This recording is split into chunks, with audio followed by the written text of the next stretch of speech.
Hello प्यारे साथियों, कैसे हैं आप लोग। उम्मीद करता हूं आप सभी लोग ठीक होंगे। फ्रेंड्स, एक बार फिर से आपका स्वागत है हमारे यूट्यूब चैनल मेडी साइंस ट्यूटोरियल में।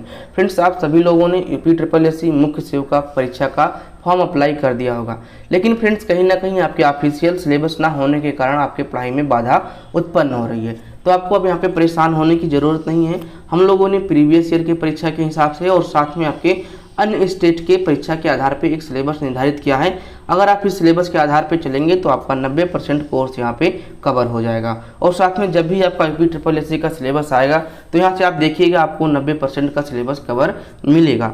तो फ्रेंड्स, हम आपको यहाँ पे बता दें कि हम लोग इस चैनल के माध्यम से मुख्य सेविका का प्रिपरेशन भी स्टार्ट कर दिए हैं। तो जो भी अभ्यर्थी अपना प्रिपरेशन स्टार्ट करना चाहते हैं वो यहाँ से जुड़ सकते हैं। चलिए फ्रेंड्स, देरी न करते हुए आते हैं अपने पाठ्यक्रम पे। यहाँ पे हमने मेंशन किया है UPSSC मुख्य सेविका का पाठ्यक्रम। इसमें सबसे पहले जो मेंशन है वो आपका है सामान्य हिंदी। अब आपको भैया सामान्य हिंदी में पढ़ना है आपको मेन चीज़, यानी कि विलोम आपको पढ़ लेना है। आपको इसके बाद में पर्यायवाची पढ़ लेना है। ठीक है, पर्यायवाची पढ़ने के बाद थोड़ा सा आपको संध पढ़ना है। संध में आपको यहाँ पे स्वर संध से कवर हो जाएगा, ज़्यादा दूर आपको जाने की जरूरत नहीं है। ठीक है, मुहावरा हो गया, लोकोक्तियाँ हो गया, ये सब चीज़ें आपके सामान्य हिंदी में पूछी जाएंगी। ठीक है, इसके बाद में यहाँ पे जो सेकंड नंबर का है ये आपका है सामान्य ज्ञान। ठीक है, क्या है आपका सामान्य ज्ञान। अब सामान्य ज्ञान में आपको उत्तर प्रदेश की जानकारी रखनी है और साथ साथ में भारत की। इसमें थोड़ा सा प्रश्न आपका इतिहास से भी आएगा और साथ में आपका भूगोल से भी प्रश्न पूछा जाएगा। भूगोल, संविधान, इन सब प्रश्न से हल्के हल्के प्रश्न आपके यहाँ से क्या किए जाएंगे, पूछे जाएंगे। फ्रेंड्स, यहाँ पे हमने अंक निर्धारित नहीं किया है क्योंकि अभी कोई ये ऑफिशियल सिलेबस नहीं है, इसीलिए हमने यहाँ पे अंक निर्धारित नहीं किया है। लेकिन आप यहाँ पे मान के चलिए आपके 15-15 नंबर के सारी चीज़ें पूछे जा सकते हैं। ठीक है, इसके बाद में आपका आता है तर्क क्षमता, यानी कि आपको यहाँ पे रीजनिंग पूछी जाएगी। रीजनिंग भी आपकी यहाँ पे हल्की फुल्की पूछी जाएगी। ठीक है, बहुत हार्ड नहीं पूछी जाएगी। ठीक है, इसके बाद में आपका जो चौथा नंबर का है ये आपका है पोषण और स्वास्थ्य, यानी कि न्यूट्रिशन और आपका हेल्थ। यहाँ से प्रश्न पूछा जाएगा क्योंकि आपके मुख्य सेविका का ये मेन सिलेबस माना जाता है। ठीक है, तो यहाँ से आपके प्रश्न पूछे जाएंगे। अभी आगे हम डिटेल भी करेंगे कि पोषक और स्वास्थ्य में मेन चीज़ें क्या पूछे जाएंगे। ठीक है, इसके बाद में आपका जो 5वां नंबर का पूछा जाएगा ये आपका पूछा जाएगा प्राथमिक देखभाल और बच्चों की शिक्षा। ठीक है, जो छोटे छोटे बच्चे होते हैं इनका आप देखभाल कैसे करेंगे और इनकी शिक्षा पर कैसे आप विचार करेंगे। उसके बाद में आपका जो 6ठा नंबर का प्रश्न आएगा, यानी कि 6ठा नंबर का जो आपका मेंशन है सिलेबस, ये आपका आएगा प्रबंधकीय योग्यता। ठीक है, क्या आएगा, प्रबंधकीय योग्यता। इतनी चीज़ें आपसे यहाँ पे पूछे जाएंगी। पहला आपका यहाँ पे पूछा जाएगा सामान्य हिंदी। ठीक है, सामान्य ज्ञान, तर्क क्षमता, ठीक है, पोषक तथा स्वास्थ्य, प्राथमिक देखभाल और बच्चों की शिक्षा, प्रबंधकीय योग्यता। ठीक है, यहाँ पे आपके 1-2 प्रश्न मैथ के भी आ सकते हैं, यहाँ पे आप ध्यान रखिएगा। तो हल्की फुल्की मैथ भी यहाँ पे लेकर चलिए। ठीक है, लेकिन हम आपको बता दें कि आपका जो यहाँ पे नीचे यानी कि 4, 5, 6 इस पे ज़्यादा आप फोकस करिएगा क्योंकि ज़्यादा प्रश्न यहाँ से आपको मिलेंगे और साथ में कुछ प्रश्न आपको यहाँ पे सामान्य ज्ञान और हिंदी से मिलने वाले हैं। ठीक है, अब हम थोड़ा सा डिटेल कर लेते हैं, यानी कि पोषण और स्वास्थ्य में क्या क्या पूछा जाएगा इसके अंदर।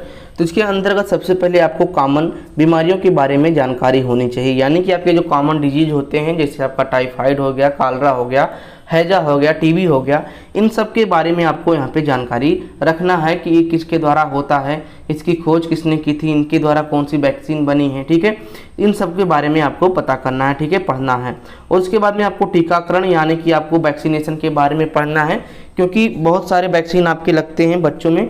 ठीक है, तो ये सभी आपको वैक्सीनेशन के बारे में पढ़ना है। ठीक है, इंद्रधनुष मिशन हो गया, इन सब चीज़ों के बारे में आपको पढ़ना है। ठीक है, इसके बाद में आपको कुपोषण, ठीक है, यहाँ पे कुपोषण के बारे में पढ़ना है। कुपोषण क्या होता है, कैसे फैलता है, कुपोषण से कैसे बचा जा सकता है, इन सब के बारे में आपको यहाँ पे पढ़ना है। ठीक है, और जो आपके कुपोषण से बचने के लिए भोजन कौन से होना चाहिए, पोषक पदार्थ जिसको कहते हैं, इन सब चीज़ों के बारे में आपको पढ़ना है। इसके बाद में आपको विभिन्न राष्ट्रीय स्वास्थ्य कार्यक्रम, बहुत ही इंपॉर्टेंट टॉपिक है, इसके बारे में आपको पढ़ के जाना है। विभिन्न राष्ट्रीय जो स्वास्थ्य कार्यक्रम चल रहे हैं, ठीक है, इसके बारे में आपको पढ़ के जाना है क्योंकि आप देख पा रहे होंगे कि कई सारे आपके यहाँ पे जो कार्यक्रम हैं चल रहे हैं, जैसे आपका पुष्टाहार योजना हो गया, इन सब चीज़ों के बारे में आपको पढ़ के जाना है। ठीक है, गर्भवती का देखभाल कैसे करना है इसके बारे में थोड़ा सा आपको पढ़ना है, यानी कि जनरल चीज़ें आपको पढ़नी है। उसके बाद में न्यूट्रिशन के बारे में पढ़ना है।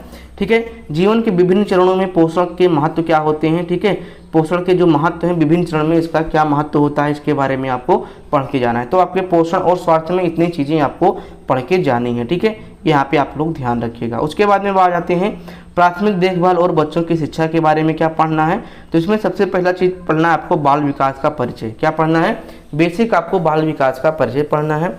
उसके बाद में दूसरा जो आपका है प्री स्कूल शिक्षा का परिचय पढ़ना है।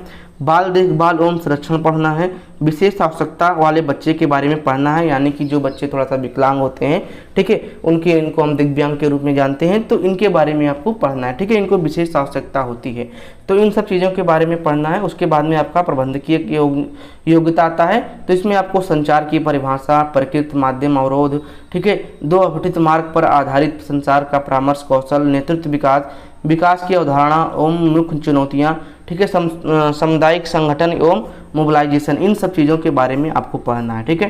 तो यहाँ पे आपके सिलेबस में हमने यहाँ पे विस्तार से हर चीज़ को लिख दिया है, आप यहाँ से अपनी पढ़ाई को स्टार्ट कर सकते हैं ताकि आप अपने जो सिलेबस है, जो आपकी परीक्षा है, उसकी आप नज़दीक पहुंच सके, ठीक है। तो यहाँ पे ध्यान रखिएगा कि इतनी चीज़ें आप लोग पढ़ते रहिए। यहाँ पे डेली आपकी क्लासेस सब चलाई जा रही हैं, तो आप इससे जुड़ सकते हैं। इसी सिलेबस के आधार पे हम लोग क्लासेस भी चालू करेंगे, तो आप यहाँ से जुड़ के अपने परीक्षा को और बेहतर बना सकते हैं। अगर आप लोग ज़्यादा से ज़्यादा सपोर्ट करेंगे तो हम लोग जल्द से जल्द आपको 2-3 टाइम, यानी कि दिन में 2-3 बार लाइव क्लासेस लेने की कोशिश करेंगे। और हमारा एक टेलीग्राम चैनल भी है जिसका लिंक हम डिस्क्रिप्शन बॉक्स में दे रहे हैं, वहाँ से उसको ज्वाइन करिए। वहाँ पे आपको डेली क्विज पोल अब लगाए जा रहे हैं, तो आप अपने प्रैक्टिस करने के लिए आप टेलीग्राम से जुड़िए, वहाँ से अपनी प्रैक्टिस कर सकते हैं। तो आपको ये सिलेबस कैसा लगा है कृपया कमेंट करके जरूर बताएं। अच्छा लगा है तो लाइक कर सकते हैं और अपने दोस्तों में शेयर कर दीजिए ताकि उनको पता चल जाए कि हम लोग को आखिर में मुख्य सेविका के अंतर्गत पढ़ाई क्या करनी है, ठीक है। यहाँ पे ध्यान रखिएगा, सामान्य हिंदी, सामान्य ज्ञान, तर्क क्षमता, पोषण, स्वास्थ्य, प्राथमिक देखभाल और बच्चों की शिक्षा और प्रबंधकीय योग्यता, इतनी चीज़ें आपसे यहाँ पे पूछी जाएंगी, ठीक है। न्यूट्रिशन और थोड़ा सा यहाँ पे ध्यान रखिएगा कि आपका जो पोषण और स्वास्थ्य है, ठीक है, इसके अंतर्गत आपको बायोलॉजी से भी प्रश्न मिलते आएंगे, यानी कि ठीक है, जो बेसिक आपका बायोलॉजी है इससे भी आपको प्रश्न मिलेंगे। तो इन सब बातों को ध्यान रखिएगा। अगर आप बिल्कुल कुछ भी नहीं समझ में आ रहा है तो आप हमारे चैनल से जुड़े रहिए, हम लोग आपको 1 बाय 1 करके आपका प्रिपरेशन कराएंगे ताकि आप अपने परीक्षा में सबसे ज़्यादा अंक प्राप्त कर सकें। चलिए आज के लिए इतना ही। अगर अच्छा लगा है तो लाइक करिएगा लेक्चर को। चलिए बाय बाय।